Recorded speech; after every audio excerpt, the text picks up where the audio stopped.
Assalamualaikum warahmatullahi wabarakatuh. Shalom, Om Swastiastu, Namo Buddhaya, dan salam kebajikan. Salam sejahtera bagi kita semua. Dan yang terhormat Bu Deli selaku dosen pembimbing mata kuliah strategi operasi kelas M. Di sini perkenankan saya Jesslyn Anastasia dengan MPM 201 untuk mempresentasikan kedua materi yang telah saya kaji dengan bab pertama yakni pengembangan produk dan layanan. Ada 3 hal yang harus diperhatikan dalam pengembangan perusahaan. Yang pertama yaitu inovasi, perubahan yang menciptakan dimensi kinerja baru. Lalu yang kedua ada kreativitas, kemampuan untuk bergerak melampaui ide, aturan, atau asumsi konvensional untuk menghasilkan ide-ide baru yang signifikan. Lalu yang ketiga ada desain, menggambarkan tampilan, pengaturan, dan cara kerja sesuatu. Lantas mengapa strategi pengembangan produk dan layanan ini penting? Karena hal ini bertujuan untuk mengelola tumpang tindih antara pengembangan produk dan proses, serta membangun skala konseptual yang memberikan beberapa derajat diskriminasi antara berbagai tingkat perubahan. Adapun tahapan perkembangan yang menggambarkan cara organisasi mengembangkan produk dan layanan bermasalah karena organisasi yang berbeda akan mengadopsi proses yang berbeda pula. Yang pertama, yaitu ada pembuatan konsep, penyaringan konsep, desain awal, evaluasi, dan peningkatan desain, pembuatan prototipe dan desain akhir, serta mengembangkan proses operasi. Perspektif persyaratan pasar, pengembangan produk, dan layanan. Tujuan kinerja memiliki relevansi yang sama untuk produksi ide atau desain produk dan layanan baru seperti halnya untuk produksi berkelanjutan setelah diperkenalkan ke pasar. Adapun beberapa cara untuk menilai keefektifannya, yaitu pertama kualitas, kecepatan, ketergantungan, biaya, serta fleksibilitas. Berbeda pula dengan perspektif sumber daya operasi yang cenderung menilai organisasi, kapasitas, jaringan, subkontrak, pemasok, efektivitas, pelanggan, serta teknologi. Beranjak ke bab selanjutnya, ada proses strategi operasi, perumusan, dan implementasi. Dalam pengimplementasian, merumuskan strategi operasi adalah fokus utama bagi para perusahaan. Perumusan strategi operasi adalah proses praktis untuk mengartikulasikan berbagai tujuan dan keputusan yang membentuk strategi. Tidak seperti manajemen operasi sehari-hari, merumuskan strategi operasi kemungkinan hanya menjadi kegiatan sesekali. Selanjutnya, bagaimana cara mempertahankan keselarasan implementasi dari waktu ke waktu? Hal ini dikategorikan dalam beberapa istilah. Yang pertama yaitu waktu dan waktu. Jeffrey Williams menerbitkan sebuah studi tentang pola keberlanjutan di berbagai industri. Dia mengusulkan model yang mengklasifikasikan keunggulan berbasis kemampuan menurut seberapa cepat mereka dapat diduplikasi.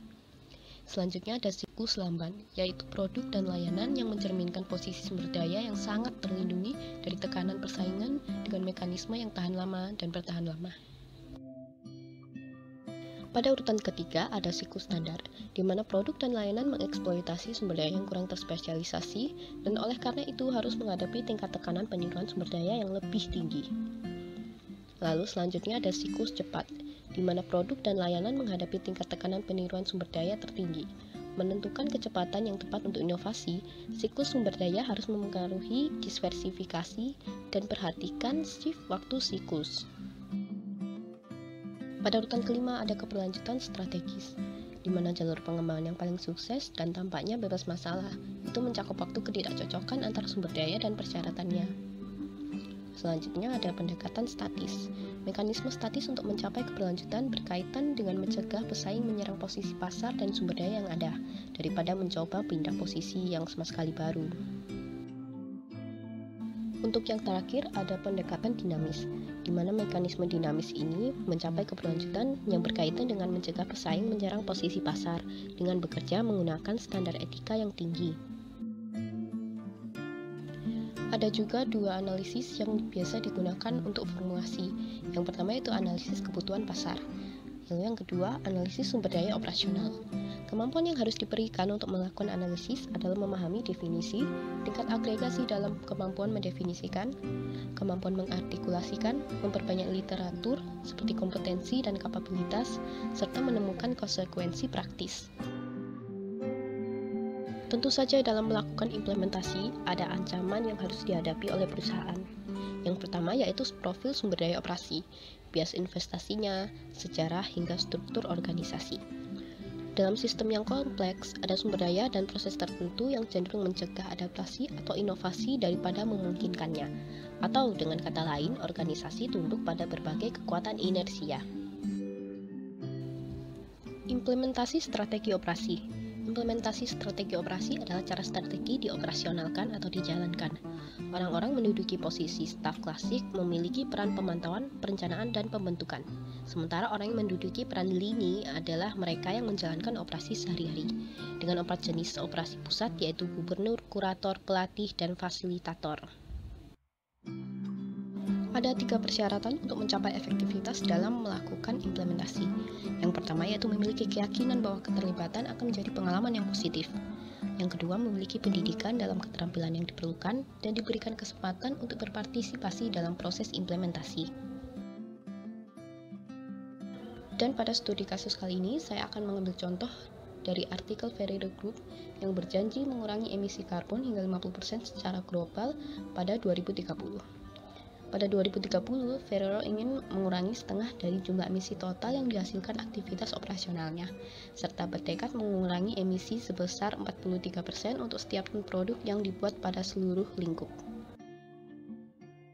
The Ferrero Group beroperasi di seluruh dunia dan didukung lebih dari 41.000 pegawai dan 31 pabrik. Ferrero memproduksi banyak merek ikonis yang digemari dari generasi ke generasi, termasuk Nutella, Ferrero Rocher, Tic Tac, Kinder, dan Raffaello. Merek-merek ini tersedia dan dijual di lebih dari 170 negara. Demi mewujudkan target pertama, Ferrero telah mengembangkan serangkaian peta jalan untuk mengurangi emisi dari sejumlah pabrik, gudang, dan kantor pusatnya.